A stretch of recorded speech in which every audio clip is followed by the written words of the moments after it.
الحمد لله رب العالمين والصلاة والسلام على أشرف الأنبياء والمرسلين سيدنا ومولانا أبي القاسم المصطفى محمد اللهم صل على محمد وآل محمد وعجل فرجهم وعلى أهل بيته الطيبين الطاهرين ولعنة الله على أعدائهم إلى قيام يوم الدين.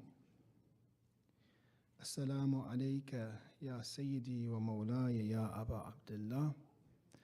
Alhamdulillah, we had a successful commemoration of Arba'een, alhamdulillah, here. And this year, again, another record was broken, and some of the sources say about 21.2 million people came to visit the shrine of Abi Abdullah al-Hussein alayhi salam.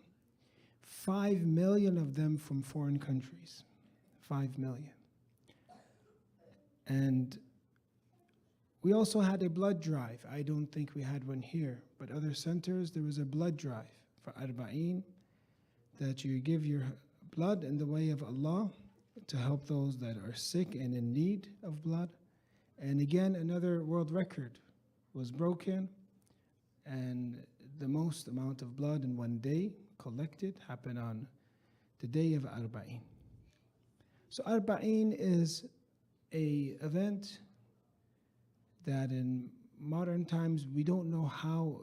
Yes, we have ziyarats that tell us to do ziyarat Arba'een. We have the hadith of Imam Hassan Askari alayhi salam that says it's one of the 5 signs of a believer to do ziyarat Arba'een. But how it happened like this, there's no specific planning. It's just people were walking, and more wanted to, they thought it was a good idea, and more joined them and joined them. And now we see it's as if it's a miracle for us. How many people come for Arba'een? Many centers, I knew that their entire board was gone. Almost their entire board. Everyone went to Arba'een from the US. Many people, many of the speakers, the ulama were gone. Many people that I know this year, alhamdulillah, they're successful in visiting Imam Hussein alayhi salam.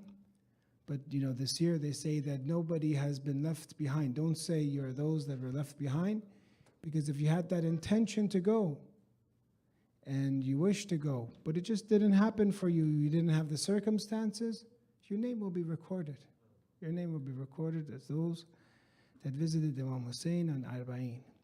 So for us, alhamdulillah, this is a great event, and may Allah reward all of those that have put programs for Arba'een and have done the walk, inshallah.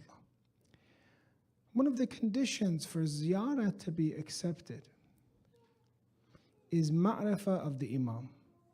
When you look at the traditions, it says, for the reward, they'll be given heaven. For example, one of the ziyarats, it says, visitations, they'll be granted heaven, as long as it's done with what condition? Ma'rifah. Understand.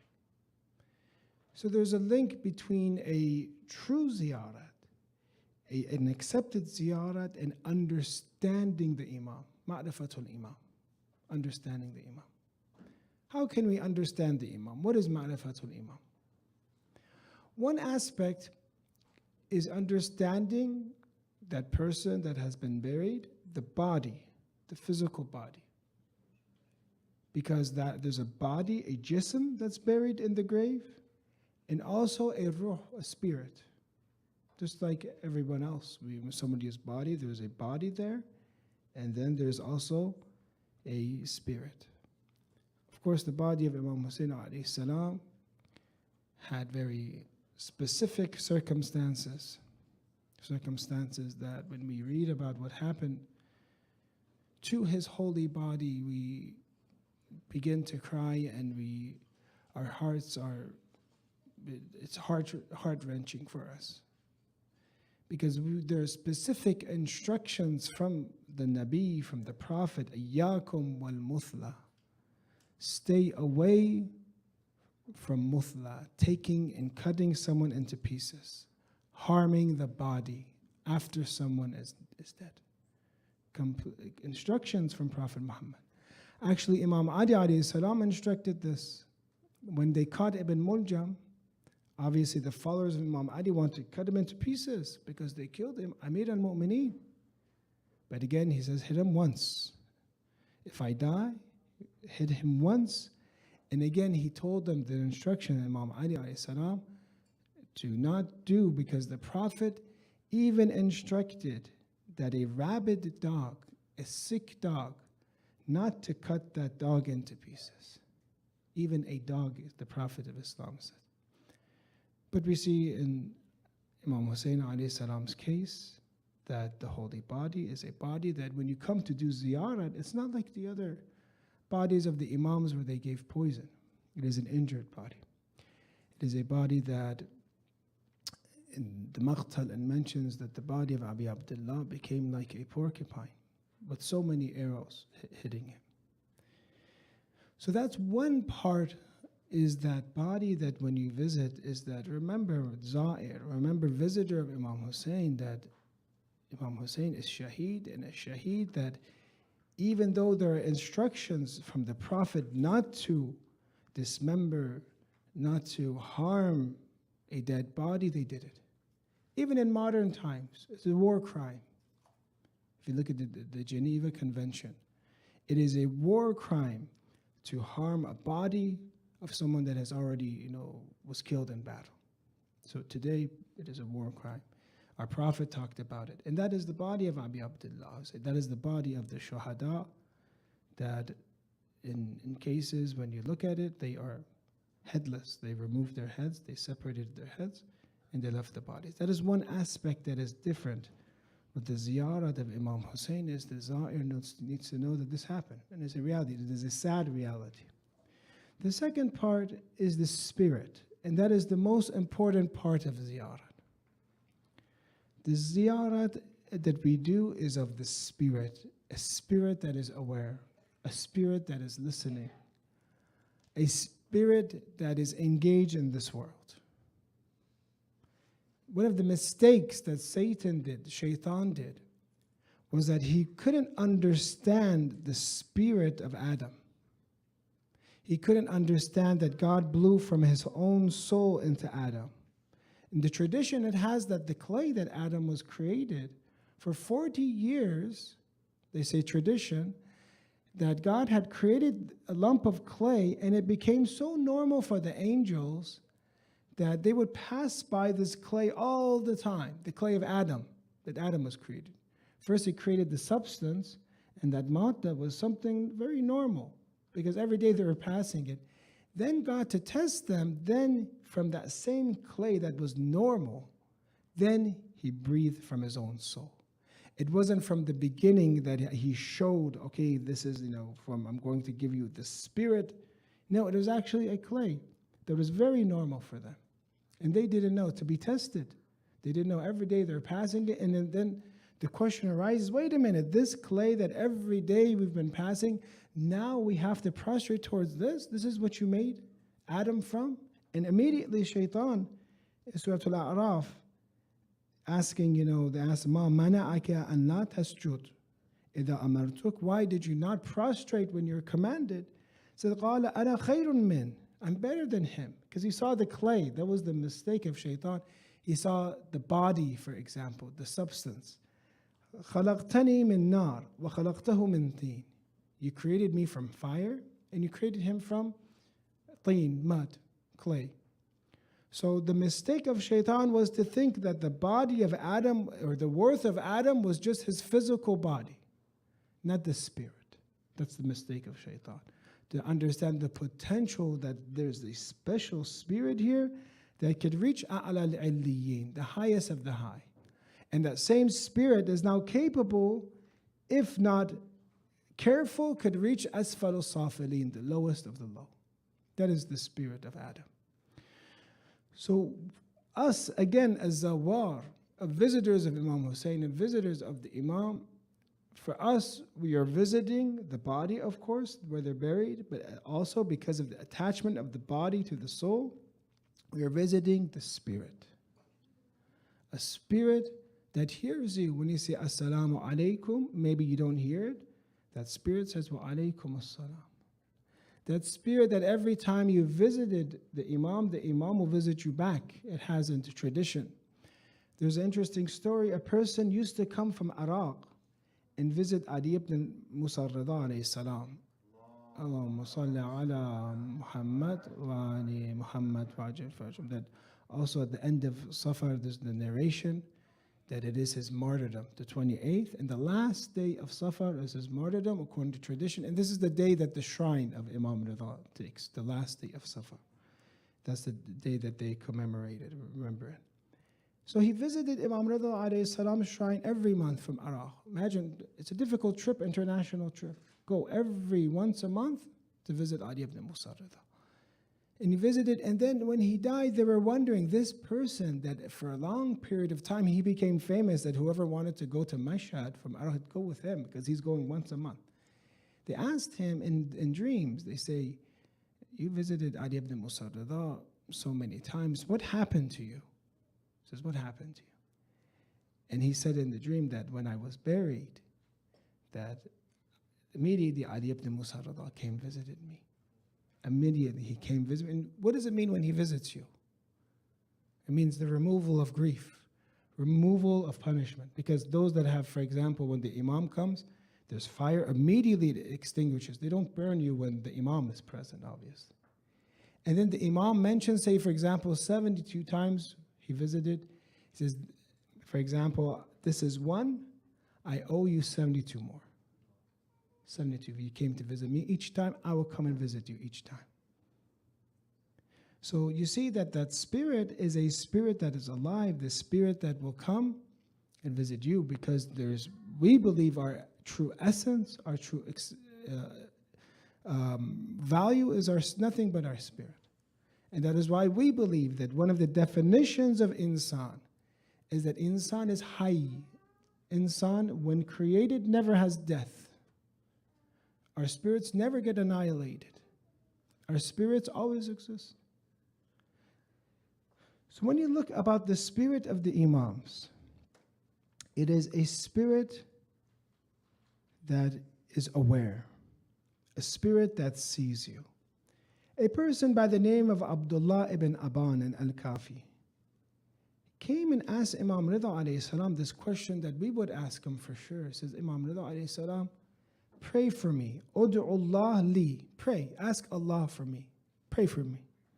Wal ahl bayti. Pray for me and my family. Something that if we had the honor of visiting the Imams at our time, we would say this.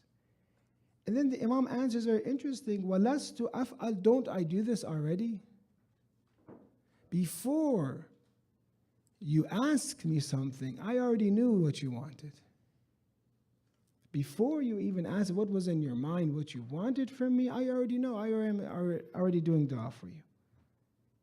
This is Wallah inna a'malakum la tu'radu alayya fi kulli yawmin wa layla. I swear by God, your actions come to me. We are informed of your actions. Abdullah ibn Aban, when you say pray for me, I already am praying for you. I've already heard that. As Ayatollah Bahjat says, when you say, Ya Mahdi adrikni, before your ear hears it, Imam Zaman has heard this.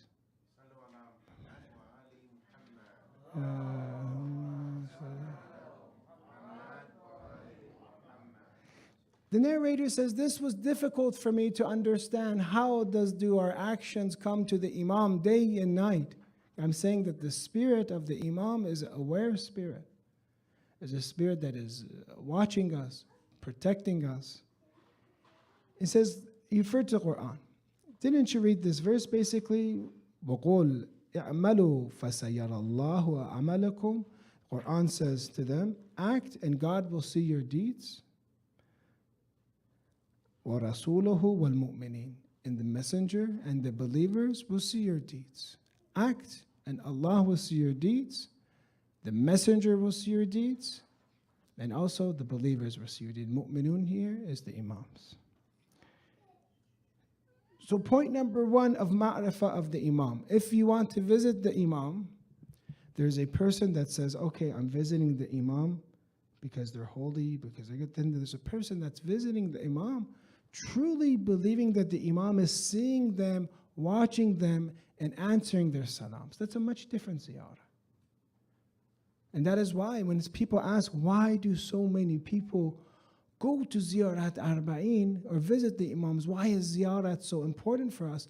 Answer number one, because they don't understand. People, na'udhu if they don't have faith, if they don't understand anything metaphysical, they think that we're going there because everyone else is going there for the food, for example, going there for the walk. No, the main thing is because we believe that that Imam, there is an ability to connect to that Imam. That Imam is aware. When that Imam is aware, that means, therefore, you can build a relationship with that Imam when he's alive. Don't you see this with the Imams? That each Imam in your life, you have a different relationship. And when you do ziyarat of the Imams afterwards, do you feel as if I know the Imam better than before? Yes. Because that sense of awareness of the Imam. And it takes, my friends, especially those that are young. It was very beautiful. I was in Northern California for Arba'in.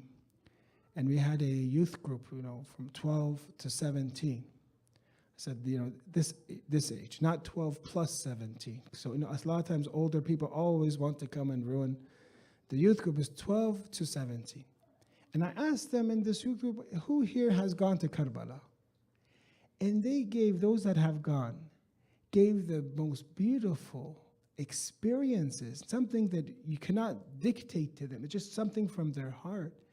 How amazing the shrine for them were. Some were maybe at that age 6, 7, 9, some were 12, 13. It said 12 to 17, but they're explaining when they're younger.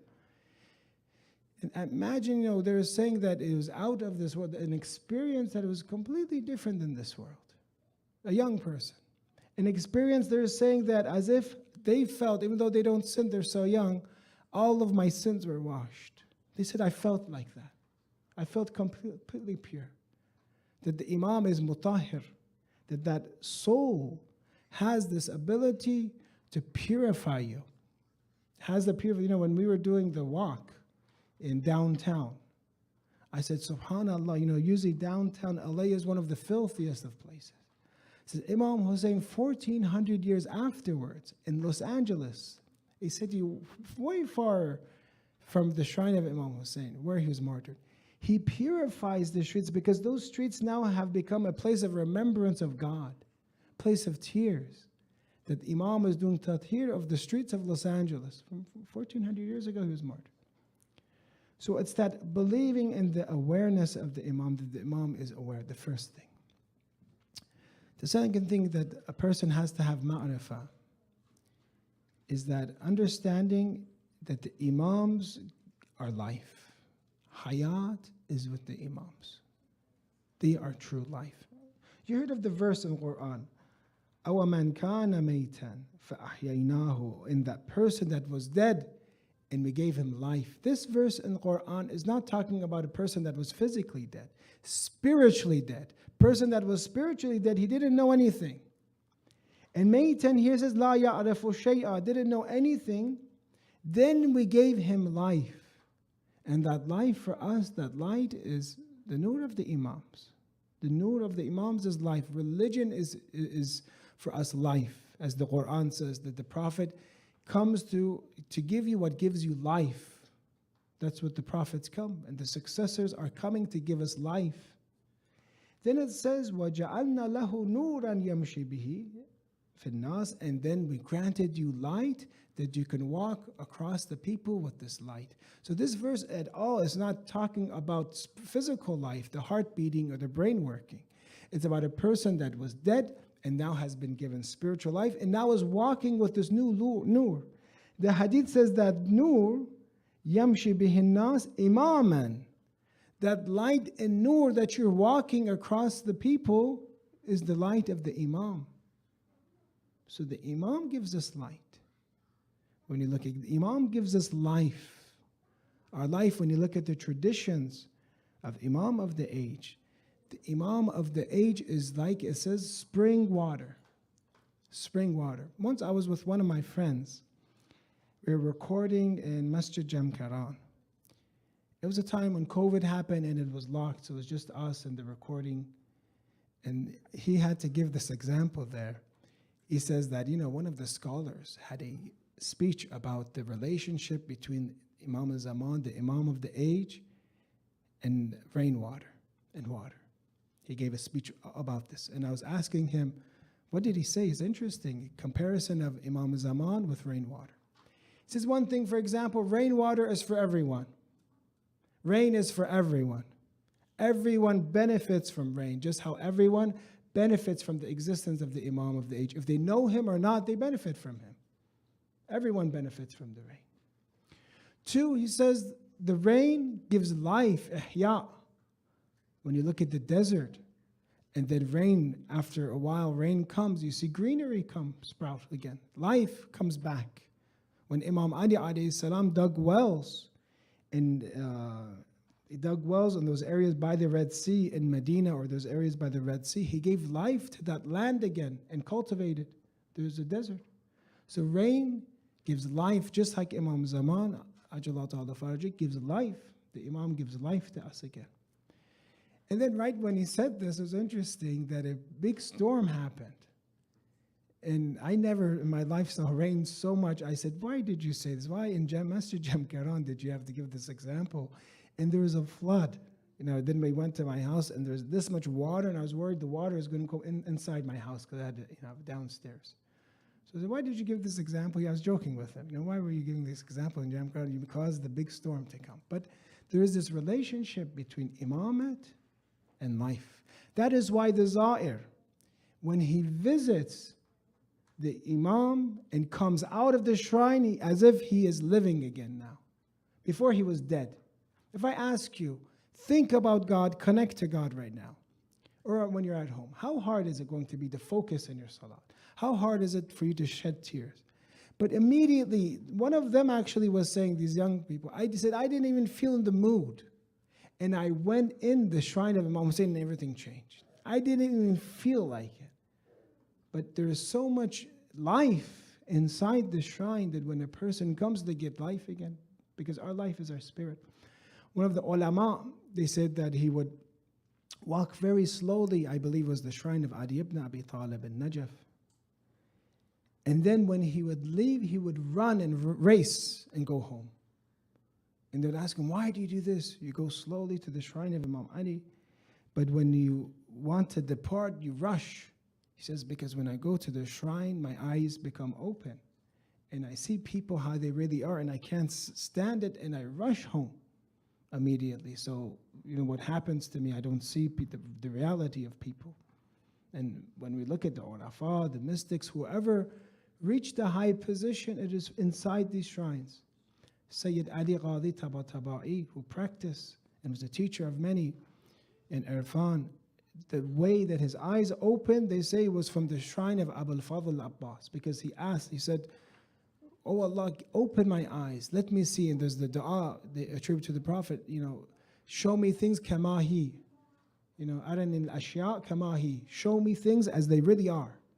Doesn't everyone want to see things how they really are? So then they informed him to go back to the shrine, and whoever we gave him this ability, we gave him from that shrine, the shrine of Abbas.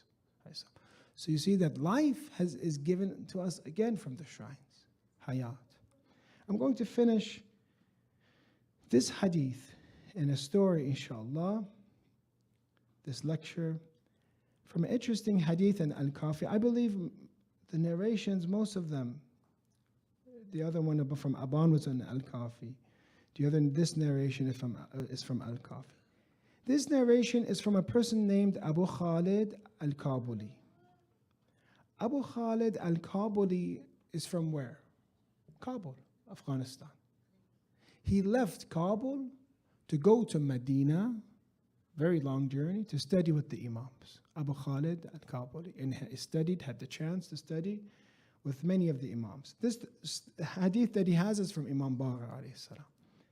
And he asks him this. It's a very beautiful narration. If you remember it, it's good. Listen to it. Because again, the hadith is the most important part. Some people, they say this. They say, oh, when you read something in Arabic, it bores people. They like, you not to read in Arabic. They like you. But actually, places that I was talking to a person that would go to a gathering in Qom, says whenever the alim would bring a book for us, we would get excited because we knew he's going to read for us a hadith we never heard before. But today is opposite, because when you say the Arabic, when you translate it, people, they lose, the attention span is much less now. They call it TikTok attention span, So it has to be, in 60 seconds or else they change. They want to swipe up and go to the next thing. But they can't, because you're forced, alhamdulillah, they're going to lock the doors. And we're going to read this hadith to the end. It's short, don't worry.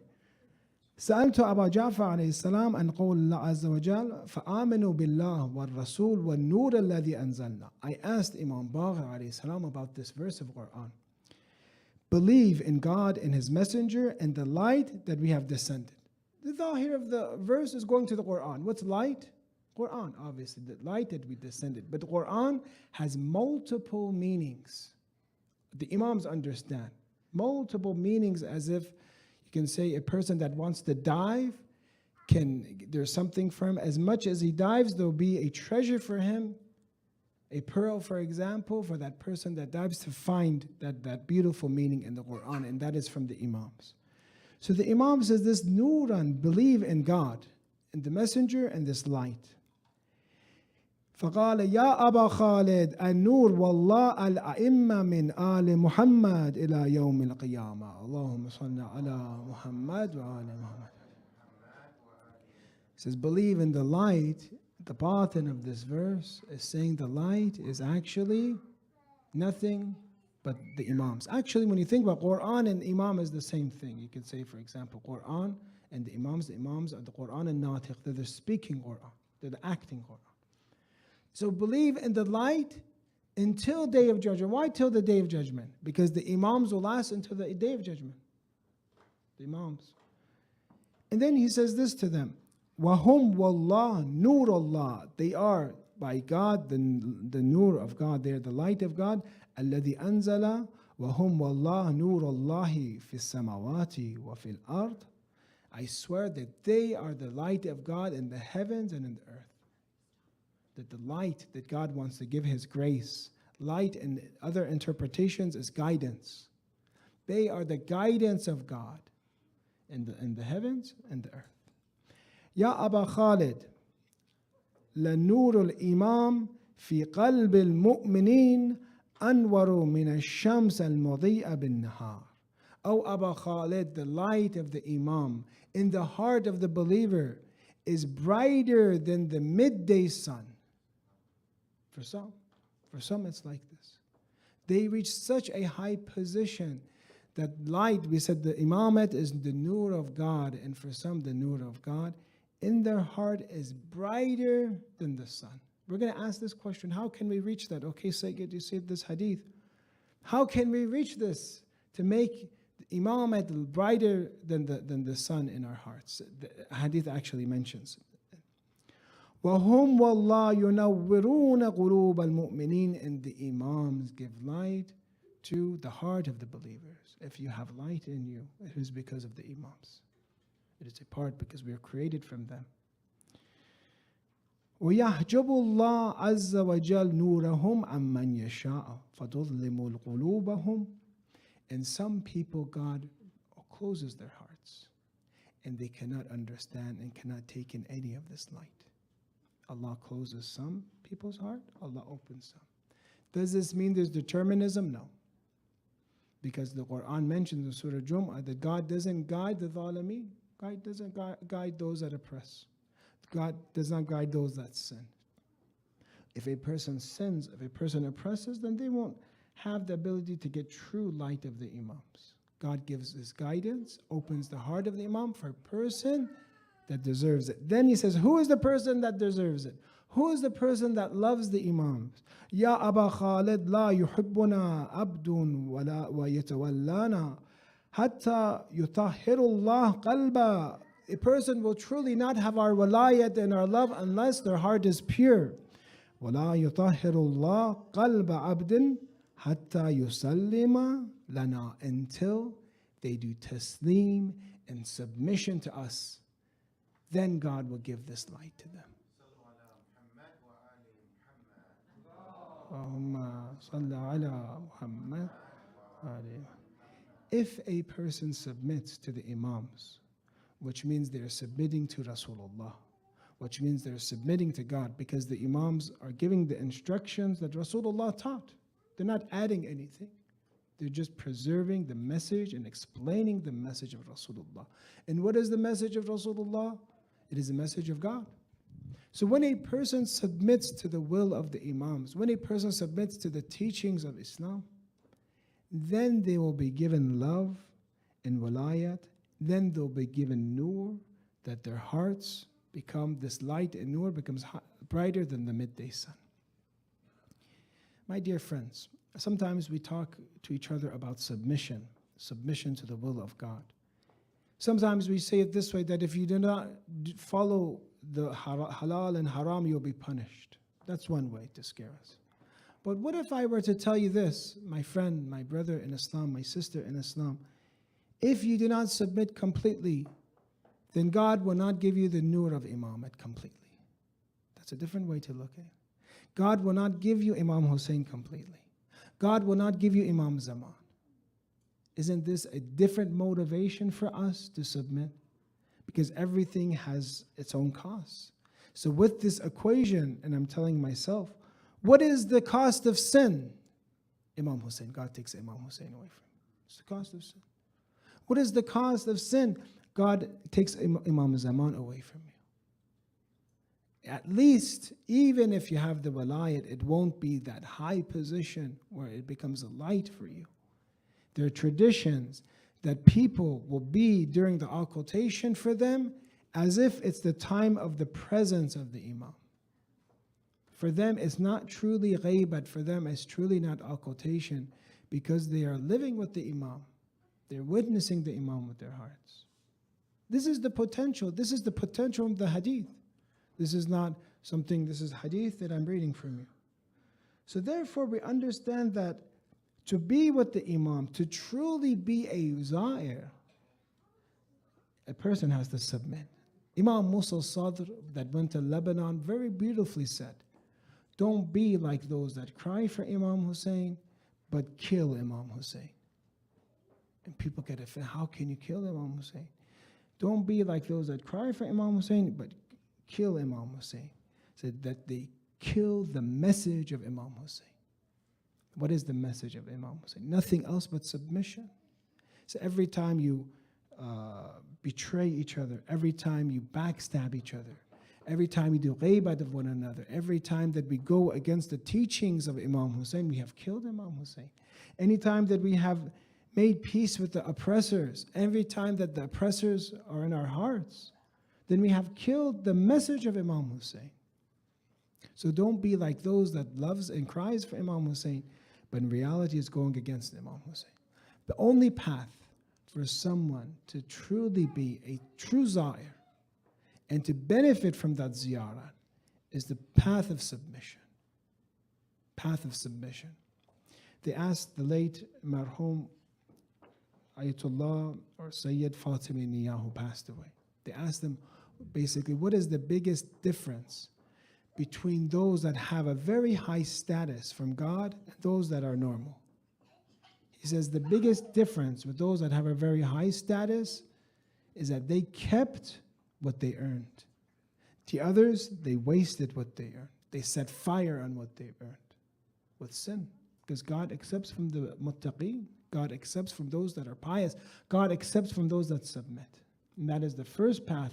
When asked from people that wanted to go on the path of irfan and wayfaring, they would ask him, what is the first step?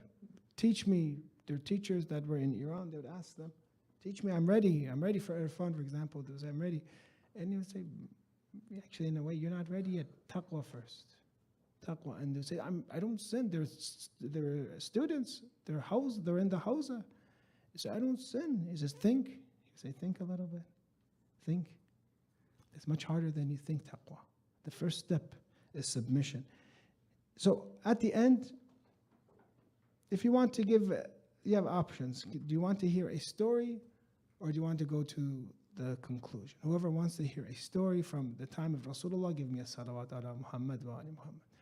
Oh.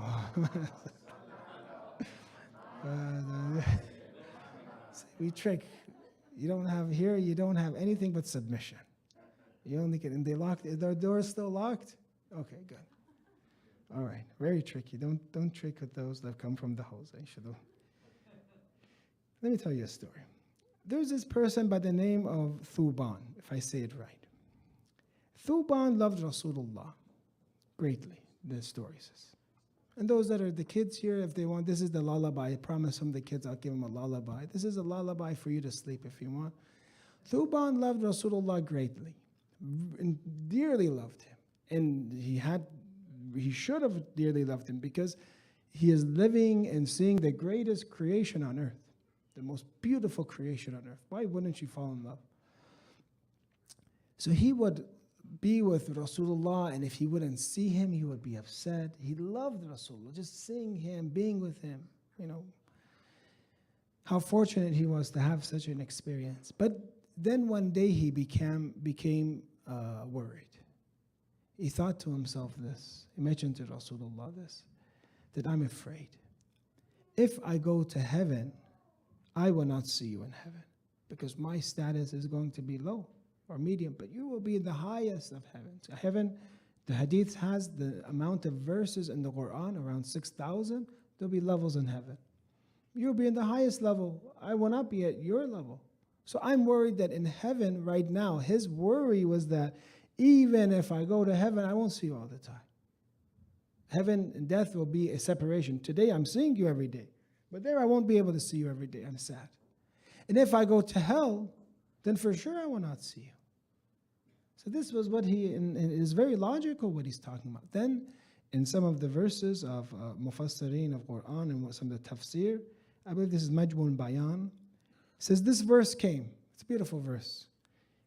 The verse of Surah An-Nisa, verse 69 and 70, if you want to write it down, 69 and 70.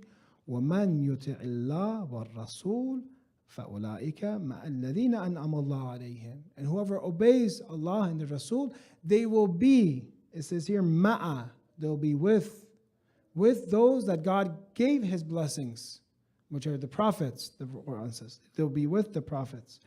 مِنَ النَّبِيِّينَ وَالصِّدِّقِينَ وَالشُّهَدَاءِ وَالصَّالِحِينَ. They'll be with the prophets, whoever follows Allah and whoever follows the Rasul. And then it says at the end, it says, أُولَٰئِكَ رَفِيقًا. They are the rafiq, friends. ذَلِكَ الْفَضْلُ مِنَ اللَّهِ. And this is from the fadl of Allah. Because do they deserve to be with this position of Rasulullah? No, they don't deserve to be there. But from the grace of God, God will put them as long as they have this condition. They obey, and what we said, submit. Submit. So very clearly in this verse came, and they were happy.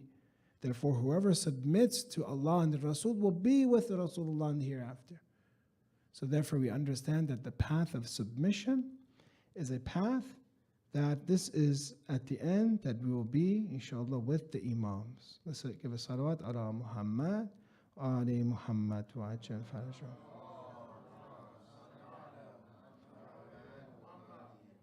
5 pieces of advice about submission at the end.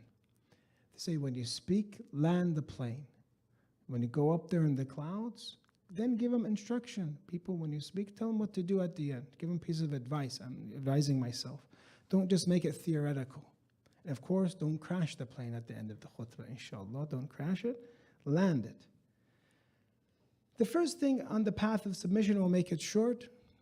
And maybe, okay, I don't know how he opened the doors. He came in. I thought the doors were locked, but he came in. Alhamdulillah, the food is here too. So they say this majlis is aqabat bikhair. At the end, there's some good aqaba at the end. Alhamdulillah.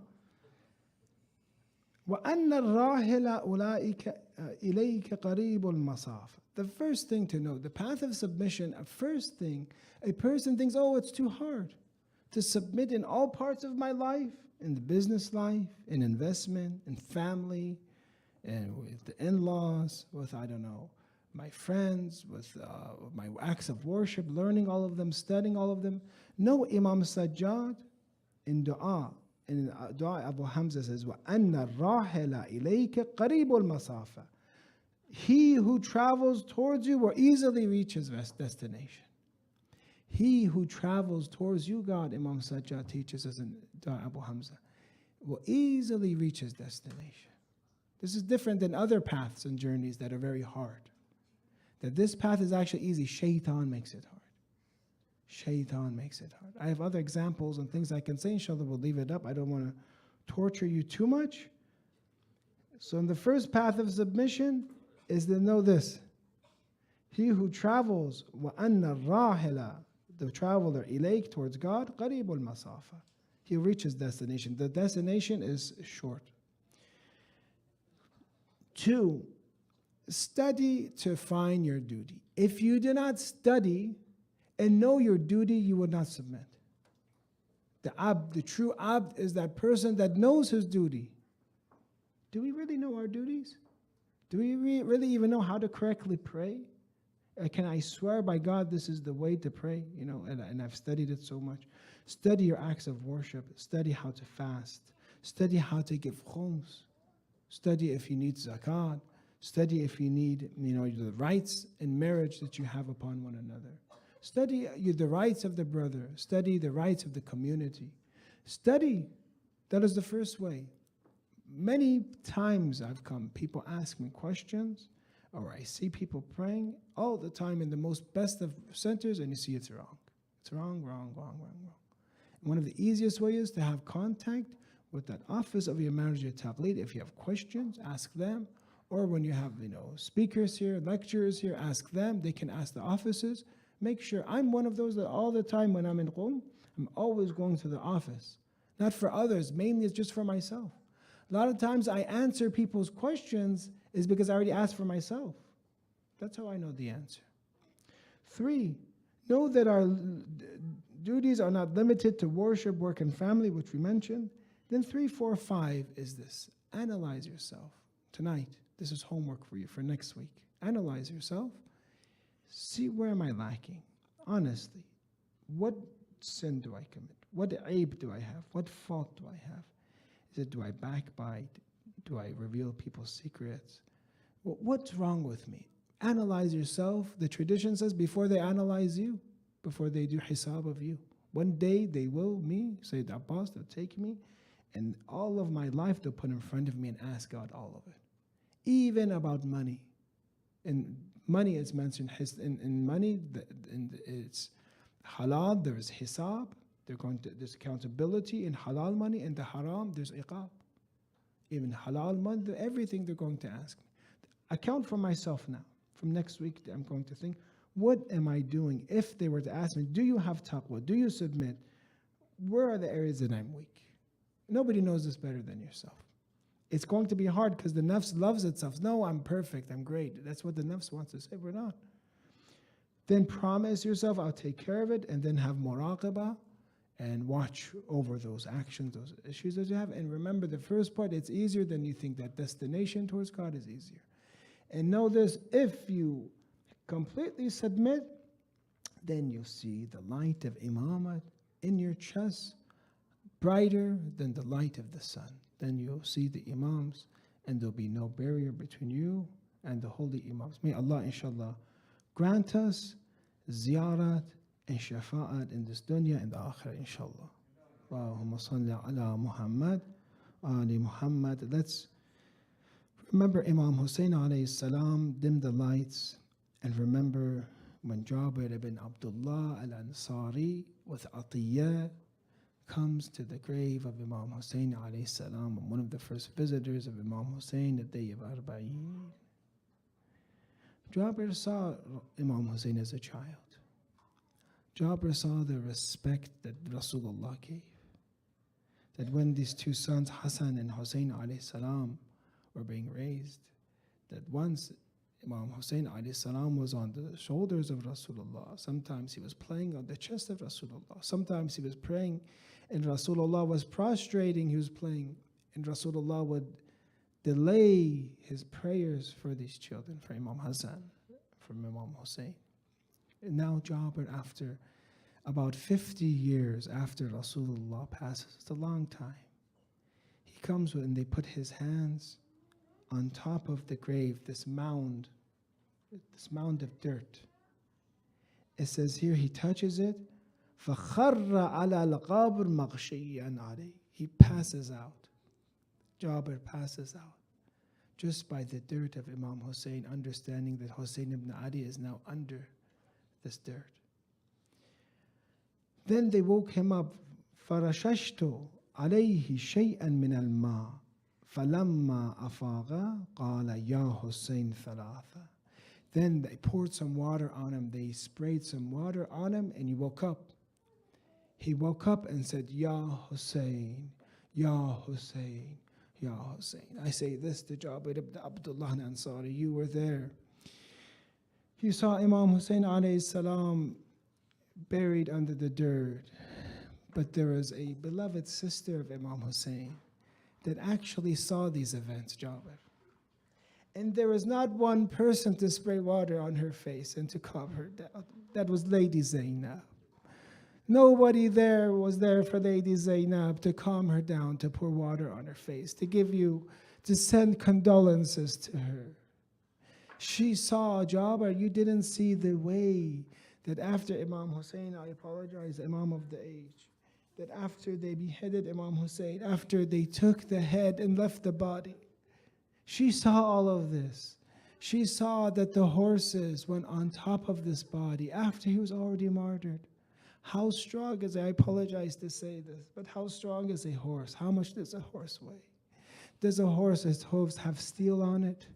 What does it do to a chest of a person that cannot defend themselves, has gone away from this world? Did Lady Zainab, I apologize for saying this, did she hear the cracking of bones on the day of Karbala or not? Jabir, you were not there on that day, but Lady Zainab was there. She saw all of it. She was there to witness all of it. And she comes to the body of Imam Hussein alayhi salam, says, Hada al-Hussein, this is your Hussein. This is what they did to my brother Hussein. Murammalun bid-dima, covered in blood. Muqatta'ul a'da, that is dismembered.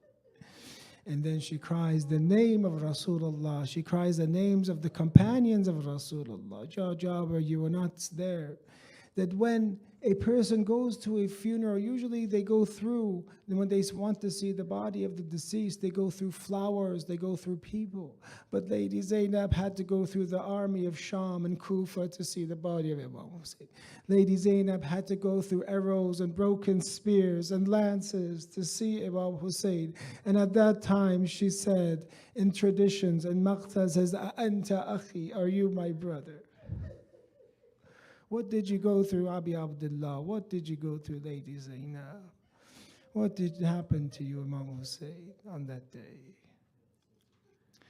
Wala yawm ka yawmaka ya Abu Abdullah. No day is like your day, Hussein. I apologize if I revealed a little bit more. I wish that all these maqtals were fake, but there's so many times they've been narrated. Ya Imam Zaman, I apologize for making a little makshuf and this, open today.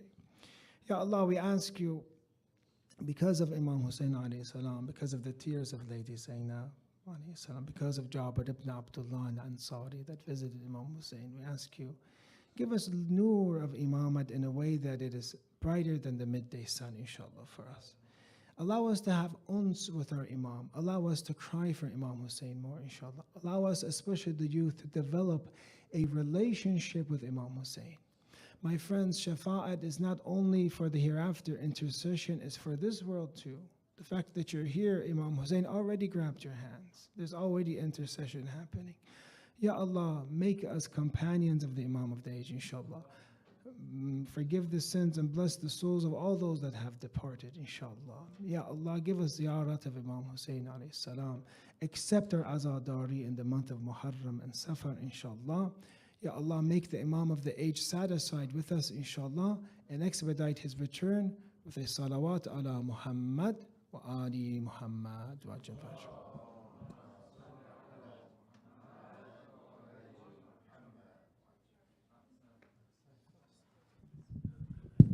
Inshallah, let's conclude with Dua al-Hujjah. اللهم صل على محمد وآل محمد. بسم الله الرحمن الرحيم.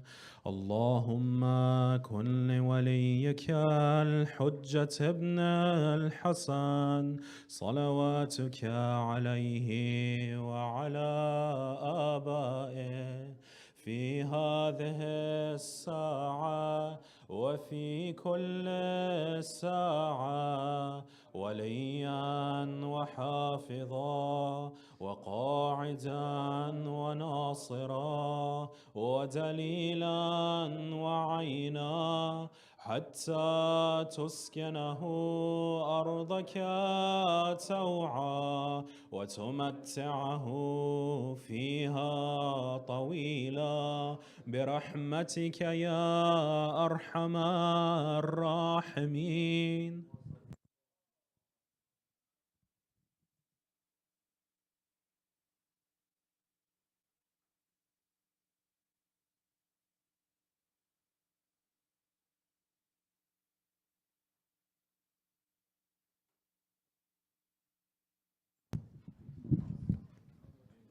Just a reminder, brothers and sisters, that Saturday, inshallah, at 7:30 p.m., we're going to have a program to commemorate the shahadat of Prophet Muhammad sallallahu alaihi wasallam, Imam Hassan and Imam Rida alayhim salam.